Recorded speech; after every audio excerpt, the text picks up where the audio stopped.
محمد کی نسل کا سلسلہ. اس کی آواز نے نبی کا دل چیر کر رکھ دیا. غلاموں کو اس نے کھجوریں بانٹی، اپنے دوستوں کے ساتھ قہقہے لگائے اور سب سے کہتا رہا، تم نے سنا میری جان، میرے بھتیجے کی جڑ کٹ گئی، اب کوئی نہیں اس کا نام لینے والا. اس کی ہنسی، اس کے الفاظ ہوا میں سانپ بن کر تیر رہے تھے. مگر اللہ نے اپنے نبی کو اکیلا نہیں چھوڑا، انہیں ایک تحفہ دیا. یہ تحفہ تھا سورہ کوثر. السلام علیکم دوستوں، کیسے ہیں آپ لوگ؟ دوستوں آج اس ویڈیو پہ میں ریئیکٹ کرنے جا رہا ہوں. اس ویڈیو کا ٹائٹل ہے آج سورہ کوثر میں میری ویٹ. آخر یہ سورہ کوثر کیوں نازل ہوا، اس لیے نازل ہوا، اس کی اہمیت کیا ہے، اس کی فضیلت کیا ہے. ہم لوگ ہر نماز میں پڑھتے ہیں مگر اس کو جانتے نہیں ہیں کہ آخر اس کی فضیلت ہے کیا. چلیے اس ویڈیو کو آج ہم دیکھتے ہیں اس ویڈیو کے اندر. اور یہ ویڈیو ریئلی مختلف یوٹیوب چینل سے لیا گیا ہے. پلیز اس چینل کو جا کے چیک آؤٹ کیجیے گا، اور ویڈیو اچھا لگے تو ویڈیو کو لائک کیجیے گا. چینل کو اس راجہ ریئیکشن ٹی وی چینل کو سبسکرائب کرنا نہ بھولیں. چلیے یہ بات ہے قرآن کی، یہ بات ہے اس انسان کی جس نے رسول اللہ کا دل توڑ کر رکھ دیا. اب کوئی نہیں اس کا نام لینے والا. یہ بات ہے ابو لہب کی، سورہ کوثر کی.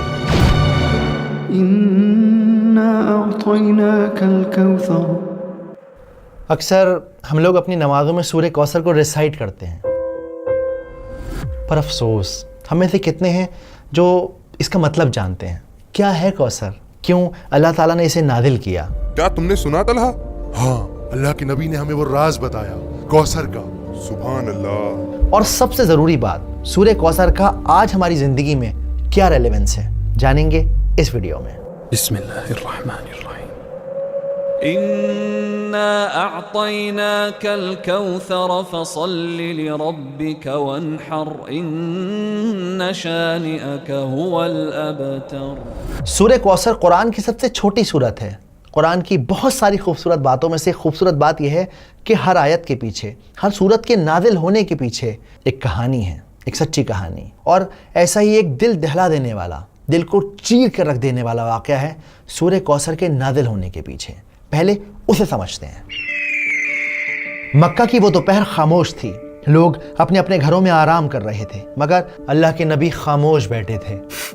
اندر سے دبی دبی سسکیوں کی آوازیں مٹی کی دیواروں سے ٹکرا کر واپس آ رہی تھیں. ان کے بیٹے عبداللہ اللہ کو پیارے ہو گئے تھے.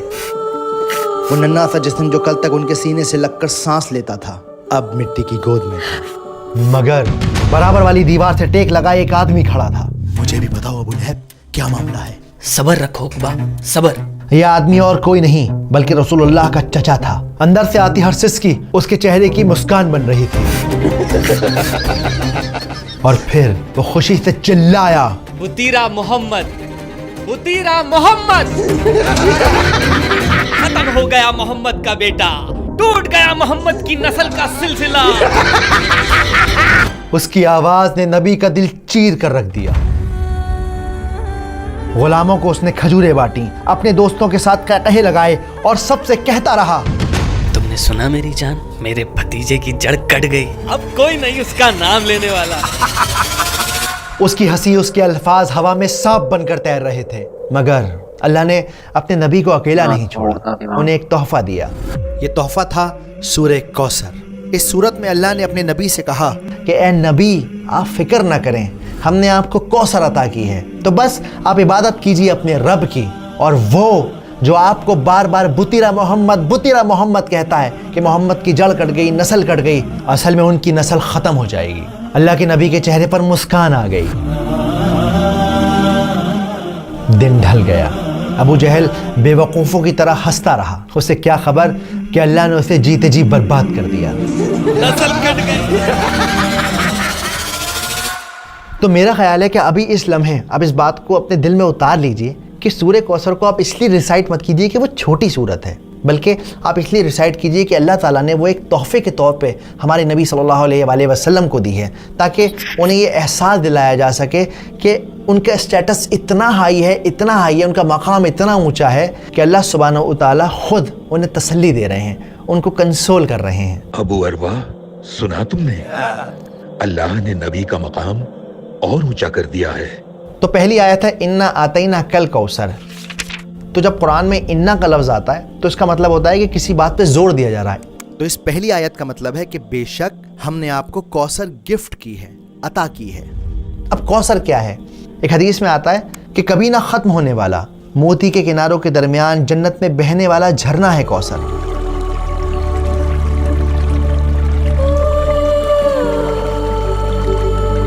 جس کا پانی برف سے ٹھنڈا ہے، جس کا پانی شہد سے میٹھا ہے اور جس کا پانی دودھ سے زیادہ سفید ہے، وہ ہے کوثر. اب یہاں پر آتینا کا جو لفظ ہے اس کا مطلب ہوتا ہے تحفہ دینا، گفٹ دینا. اگر آپ آج کے ماڈرن دور میں سائیکولوجیکلی دیکھیں تو دنیا میں انسان کسی بھی انسان کو 7 وجہوں سے گفٹ دیتا ہے. صرف 7 ریزن ہے جس کی وجہ سے ہم ایک دوسرے کو تحفے دیتے ہیں. جیسے کسی سے کام نکلوانا ہو، کسی کی شادی ہو، کوئی فیسٹیول ہو، یا پھر کسی کے ساتھ تعلقات مینٹین کرنے ہوں، یا کسی نے کوئی اچھا کام کیا ہو تو شاباشی دینے کے لیے آپ تحفہ دیتے ہیں. لیکن اللہ سبحانہ و تعالیٰ یہاں پر آپ صلی اللہ علیہ وآلہ وسلم کو جو تحفہ دے رہے ہیں وہ تحفہ اس وجہ سے دے رہے ہیں کہ وہ انہیں امپورٹنس فیل کرانا چاہتے ہیں کہ ساری کائنات میں آپ بہت زیادہ امپورٹنٹ ہیں، اتنے امپورٹنٹ ہیں کہ اللہ رب العزہ آپ کو خود کنسول کر رہے ہیں، آپ کا مقام اونچا کر رہے ہیں. کوثر جنت کا جھرنا تو ہے، اس کے علاوہ اور کیا تحفے دیے ہیں اللہ نے؟ اللہ سبحانہ و تعالیٰ نے ہمارے نبی کو قرآن دیا ہے جو ہمیشہ رہنے والا ہے اور آج بھی ہمارے ساتھ اور ہمیشہ رہے گا. اس کے علاوہ اور کیا تحفے دیے ہیں اللہ نے؟ اور سب سے بڑا تحفہ یہ ہے اللہ نے اپنے نبی کا نام تا قیامت زندہ رکھا ہے، اپنے نام کے ساتھ جوڑ دیا ہے نبی کا نام. واقعی سبحان اللہ. اس کے علاوہ انہیں بیٹیاں دی ہیں. بار بار ابو لہب کہہ رہا تھا کہ بطیرہ محمد، بطیرہ محمد، کوئی لڑکا نہیں ہے ان کا، کیا نام چلے گا ان کا؟ لیکن آپ دیکھیں آج بھی ہم اپنی بچیوں کے نام آپ صلی اللہ علیہ وسلم کی بیٹیوں کے نام پر رکھتے ہیں، آج بھی انہیں یاد کرتے ہیں. رقیہ، فاطمہ.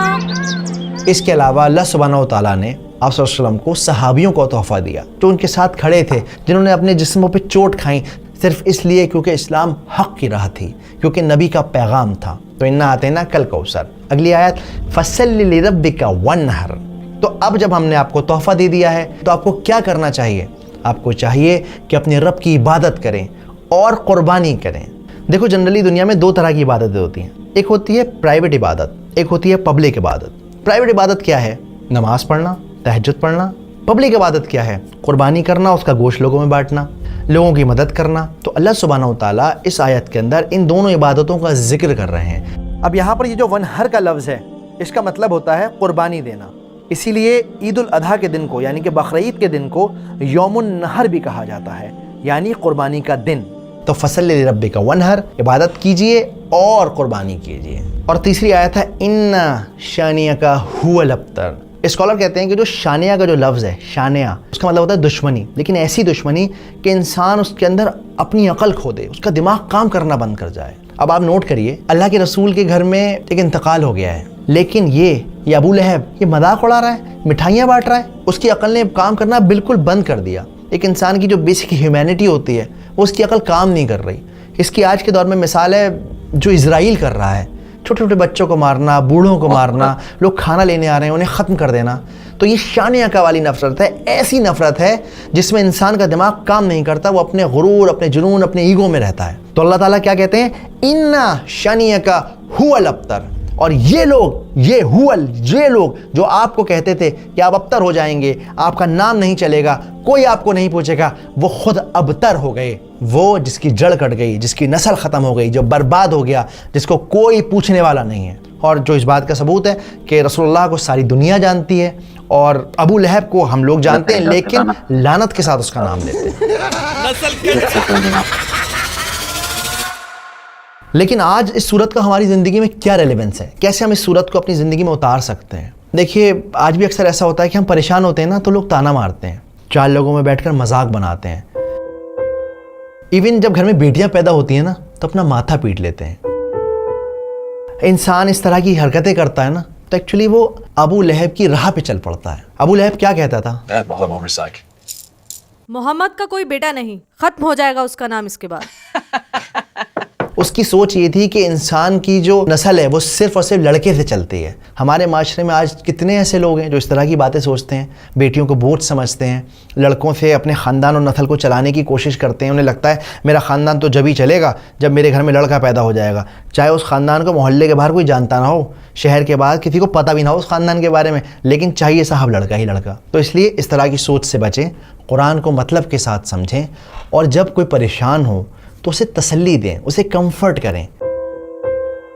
اکثر ہم لوگ نا کسی کو کمفرٹ کرنا بہت زیادہ اوور کر دیتے ہیں, اور جب وہ بندہ چپ نہیں ہوتا, سمجھتا نہیں ہے ہماری بات, ہم جھنجلا جاتے ہیں, اس سے ناراض ہو جاتے ہیں. پر ایکچولی ایسا نہیں کرنا ہے. آپ کو بس اسے یقین دلانا ہے میں ہوں تمہارے ساتھ. جیسے اللہ سبحانہ و تعالیٰ نے صرف اور صرف 3 آیتوں میں اپنے نبی کو تسلی دے دی. اب آپ کے اور میرے لیے کوثر کیا ہے؟ آپ کے اور میرے لیے کوثر ہے ہماری صحت, ہماری اولاد, ہمارا گھر, فری وقت, ہر وہ چیز جو آپ کو ملی ہوئی ہے وہ ایکچولی کوثر ہے. ورنہ ذرا باہر نکل کے دیکھیے, لوگوں کی صبح اسپتالوں کی لائن میں ہو رہی ہے, لوگوں کی شامیں قبرستان میں فاتحہ پڑھتے ہوئے گزر رہی ہیں. تو اگر آپ کی زندگی میں کوئی چھوٹی موٹی پریشانی ہے, اداس نہ ہوں, اپنی نعمتوں کو کاؤنٹ کریں, دیکھیں کہ آپ کو اللہ نے کیا کیا دیا ہے, اور اس طرح سے سورہ کوثر کو اپنے اندر اتاریں. اگلی بار جب آپ نماز پڑھیں سورہ کوثر کو ریسائٹ کریں تو یاد رکھیں کہ یہ بہت ہی بہت ہی بہت ہی امپورٹنٹ صورت ہے. امید کرتا ہوں بات سمجھ آئی ہوگی, ویڈیو پسند آئی ہوگی.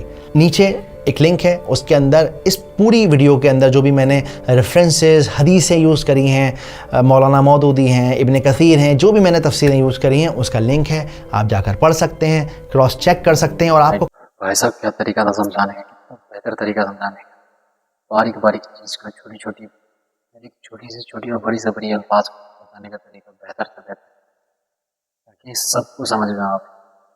بھائی ریلی مخدوم چینل کا ویڈیو ہے, یہ پلیز آگے سے چیک کیجیے گا. ویڈیو اچھا لگے ہو تو ہماری اس راجہ ریئیکشن ٹی وی چینل کو سبسکرائب کر دیجیے, اور ویڈیو کو لائک کر کے زیادہ سے زیادہ شیئر کر دیجیے. چلیے ملتے ہیں نیکسٹ ویڈیو میں. خدا حافظ.